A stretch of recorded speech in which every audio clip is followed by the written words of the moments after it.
Hello, नमस्ते everyone. तो जैसा हम लोगों ने लास्ट मतलब जब अभी हम लोग का एंशिएंट हिस्ट्री स्टार्ट हो चुका है, बट मैंने सोचा कि फ़िलहाल अभी हम लोग आज मिडिवल हिस्ट्री का पूरा सिलेबस डिकोड करते हैं, जैसे उस दिन हम लोगों ने एंशिएंट हिस्ट्री का किया था। तो हेलो एवरीवन, नमस्ते। फिर से मैं विक्रम सिंह आप लोगों को लेके चलूँगा कि मिडिवल हिस्ट्री को कैसे डील करना है। तो सबसे पहले तो हमें जानना ज़रूरी होता है कि कोई भी सिलेबस हम जब पढ़ रहे हैं तो उसका यील्ड क्या है। यील्ड मतलब कि कितना क्वेश्चंस उससे आ रहे हैं, क्या रेलेवेंस है उसकी।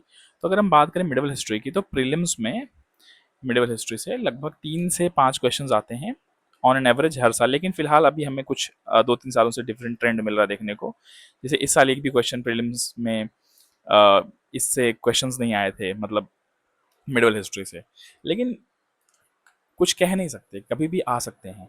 तो अगर हम बात करें फिर मेंस की, क्योंकि प्रीलिम्स में तो वही है कि बता, जैसे मैंने बताया 3-5। और मेन बात यह है ना कि प्रीलिम्स में ये जो होते हैं ना, मोस्टली पीसीएस एग्जाम्स में ठीक ठाक क्वेश्चंस आते हैं मिडिवल हिस्ट्री से। मतलब यूपी पीसीएस की बात करूं तो मतलब ठीक ठाक क्वेश्चंस आते हैं मैच द फॉलोइंग के रूप में, और बहुत टफ क्वेश्चंस होते हैं मिडिवल हिस्ट्री के, क्योंकि मिडिवल हिस्ट्री इतनी ज़्यादा, अगर मैं बोलूँ, डायनेमिक है कि बहुत ही टफ क्वेश्चंस आते हैं। ओके, अब बात करें मेंस की, तो मेंस में डायरेक्ट क्वेश्चंस भी पूछे जाते हैं, लेकिन बहुत ही कम मात्रा में डायरेक्ट क्वेश्चंस आते हैं। तो मेंस में जो इनका अप्रोच होता है वो होता है लिंक्ड क्वेश्चन पूछने की, कि मतलब कोई एक क्वेश्चन पूछ रहे होंगे, उसमें लिंक करके पूछ लेंगे उस पीरियड के बारे में। जैसे कि कोई एडमिनिस्ट्रेशन का क्वेश्चन आ गया कि हाँ, इस टाइम पे कंपेयर करिए 2 टाइम के एडमिनिस्ट्रेशन को, या फिर उस टाइम के एडमिनिस्ट्रेशन में क्या क्या खास बातें थी। और ज़्यादातर क्वेश्चन जो आते हैं वो भक्ति मूवमेंट से आते हैं, जिसको हम फर्स्ट रेनेसां मूवमेंट बोलते हैं मिडिवल हिस्ट्री को। तो इस टाइम से क्वेश्चन आते हैं। और एक बहुत इंपॉर्टेंट चीज जो शायद कोई ध्यान नहीं देता है, कि इंडियन सोसाइटी और एसेज में इसके क्वेश्चंस आते हैं। अब ये क्वेश्चन आप लोग सोचेंगे कि कैसे इंडियन सोसाइटी में क्वेश्चन कैसे आ जाएंगे, एसए में क्वेश्चन कैसे आएंगे। तो देखिए, इंडियन सोसाइटी में काम ऐसे आता है क्योंकि हमारी जो सोसाइटी है ना, वो टाइमली इवॉल्व हुई है फ्रॉम वेरी पास्ट। तो मिडिवल पीरियड का जो एक इम्प्रेशन है हमारी सोसाइटी पे, वो बहुत डीप है। तो उसकी वजह से यहाँ पे हमें क्वेश्चन, और साथ में जो रिफॉर्म मूवमेंट जैसे भक्ति के टाइम पे हुए, और फिर जो एडमिनिस्ट्रेशन में रिफॉर्म्स हुए हैं, तो वहाँ पे हमें ये काम आता है। जैसे हमें जब पीसफुल हार्मनी की बात करनी होती है, तो हम दिखाते हैं अकबर के पीरियड को, कि कैसे उस टाइम पे दो सोसाइटीज आपस में को एग्जिस्ट कर रही थी। ऑल दो वो बहुत डिबेटेबल है, फिर भी पॉइंट ऑफ व्यू से अगर देखा जाए तो ये मतलब इसको हम ऐसे देखते हैं। ओके, अब हम आते हैं सिलेबस को डिकोड करने। क्योंकि देखिए, अप्रोच क्या रहेगा, तो मैंने जब लास्ट टाइम डिस्कस किया था, हम लोगों ने जब एंशियंट हिस्ट्री वाला सिलेबस डिकोड किया, तो उसमें हमने बहुत डिटेल में देखा था कि अप्रोच कैसा रखना है। तो अगर आपको उसके बारे में जानना है तो हमारी वीडियो और भी पड़ी हुई हैं एंशियंट हिस्ट्री के सिलेबस को डिकोड करते हुए।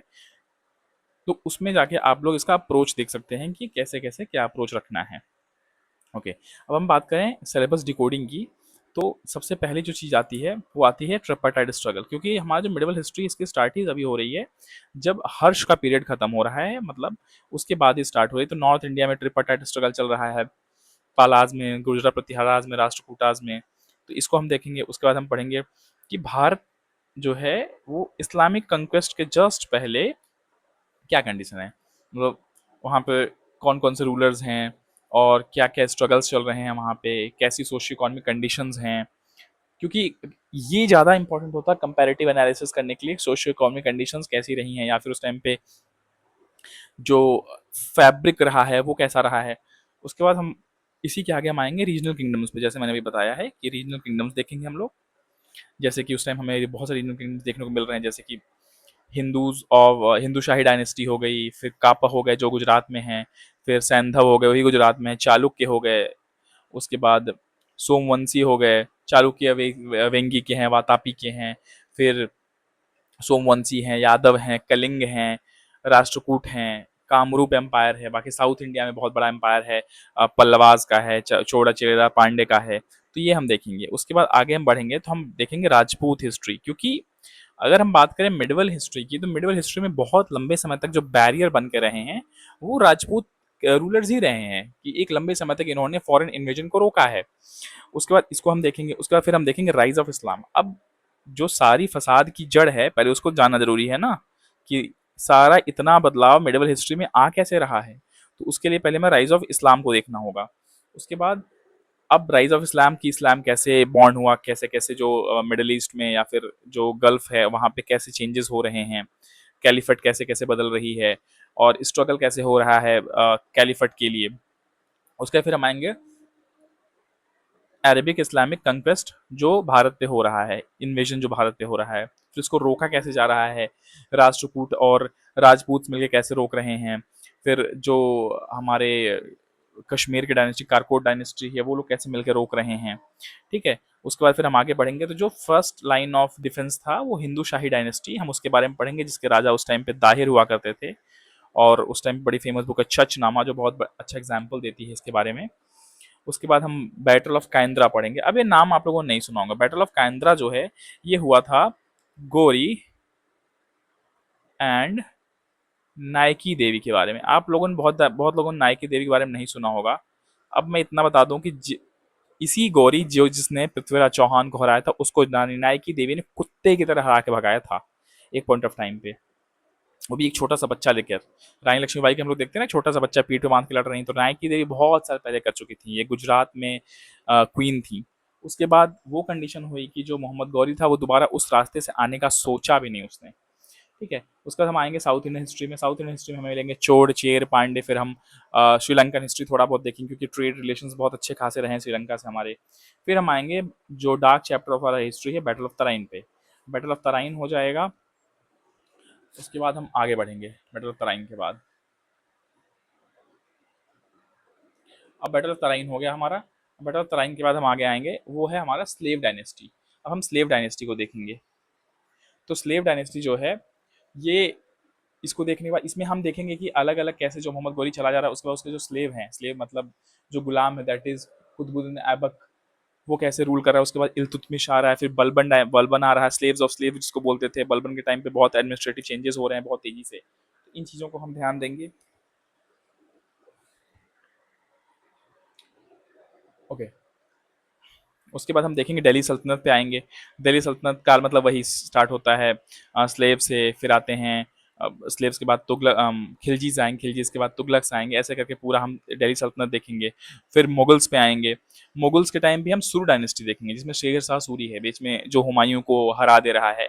उसके बाद हम मुगल से पूरा देखेंगे from the very starting, Babur कैसे आ रहा है, हल्दी का सॉरी बैटल ऑफ पानीपत से स्टार्ट करेंगे, मतलब पूरा हम लेके पूरा मुगल एम्पायर देखेंगे। उस टाइम पे हम राजपूताना एज भी देखेंगे कि राणा सांगा, उसके बाद और भी जो राजपूत किंगडम्स हैं उनके रूलर्स हैं वो कैसे राणा कुंभा हो गया, राणा सांगा हो गए, इन लोगों के बारे में हम पढ़ेंगे। उसके बाद मुगल एडमिनिस्ट्रेशन पे पढ़ेंगे, मुगल एडमिनिस्ट्रेशन देखेंगे हम लोग, क्योंकि ये बहुत इंपॉर्टेंट हो जाता है क्योंकि हम लोग एडमिनिस्ट्रेटर्स बनने आ रहे हैं, हम लोग आईएएस बनने आ रहे हैं, तो मुगल एडमिनिस्ट्रेशन बहुत इंपॉर्टेंट हो जाता है। फिर हम मनसबदारी देखेंगे। मनसबदारी बहुत ही मतलब कह सकते हैं बहुत ही गोल्डन टाइप का एक इनिशिएटिव था जो इन लोगों ने लॉन्च किया था। उसके बाद फिर हम आएंगे the lion of that period that is called Maharana Pratap, इनके बारे में हम थोड़ा जानेंगे। फिर हम सबसे ज़्यादा क्वेश्चंस जो आते हैं वो आते हैं हमारे विजयनगर एम्पायर से, तो हम विजयनगर एम्पायर को देखेंगे। उसके बाद हम फिर सिख एम्पायर को पढ़ेंगे। सिख एम्पायर में proper from the very starting Guru Nanak Dev ji से क्या कंडीशंस थी उन वहाँ से स्टार्ट करेंगे, स्टार्ट करते करते फिर हम लास्ट तक आएंगे श्री गुरु गोबिंद सिंह जी तक, उनके चारों साहिबजादों को पढ़ेंगे।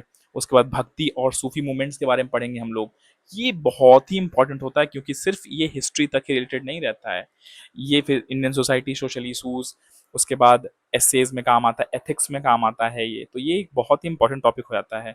फिर उसके बाद हम आएंगे राइज ऑफ मराठास, तो मराठास का राइज देखेंगे। उसके बाद फिर हम देखेंगे बहुत इंपॉर्टेंट चीज जो कोई नहीं पढ़ाता है, वो है अहोम डायनेस्टी। अहोम डायनेस्टी में हम देखेंगे बैटल ऑफ सराय घाट, इसमें लचित बारफुकन के बारे में पढ़ेंगे हम, और वो बहुत ही इंपॉर्टेंट लड़ाई थी जिसमें औरंगजेब जैसी महान फौज को इन लोगों ने हराया था। उसके बाद फिर हम आप बात करेंगे लेटर मुगल्स। लेटर मुगल्स बहुत जगहों पे मॉडर्न पढ़ाया था लेकिन हम यहीं पे कवर कर लेंगे क्योंकि यहाँ पे एक फ्लो बना रहेगा हमारा। अब ये था हमारा रफली एक सिलेबस, बाकी इसमें हम और भी डिविजन्स करेंगे फर्दर, लेकिन ये रफ सिलेबस है।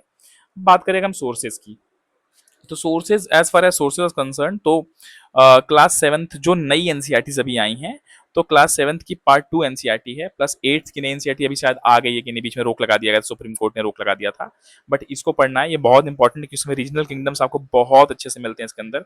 फिर बाकी आपको और पढ़ने के लिए आवर पास्ट पार्ट 2 जो भी एक साल पहले चल रही थी एनसीईआरटी, वो पढ़ना है। फिर क्लास 12th की themes in Indian history part 2 है, वो पढ़नी है आपको। और सबसे इम्पोर्टेंट आपको प्रॉपर क्लास नोट्स बनाने हैं और थोड़ा दूर रहना है आपको सतीश चंद्र से। तो ये रहा हमारा पूरा एक बोल सकते हैं फ्रेमवर्क हमारे मिडिवल हिस्ट्री का। बाकी आप लोग और भी कमेंट करिएगा। फिलहाल तो भी आप लोग हमारे पेज को लाइक करिए, शेयर करिए और ज़्यादा से ज़्यादा इंगेज हुए, जिससे हम लोग आपको और इन्फॉर्मेशन देते रहें। तो फिलहाल के लिए अभी इतने के लिए, बाकी फिर मिलते हैं आपसे अगली वीडियो में। तब तक के लिए जय भवानी, जय हिंद।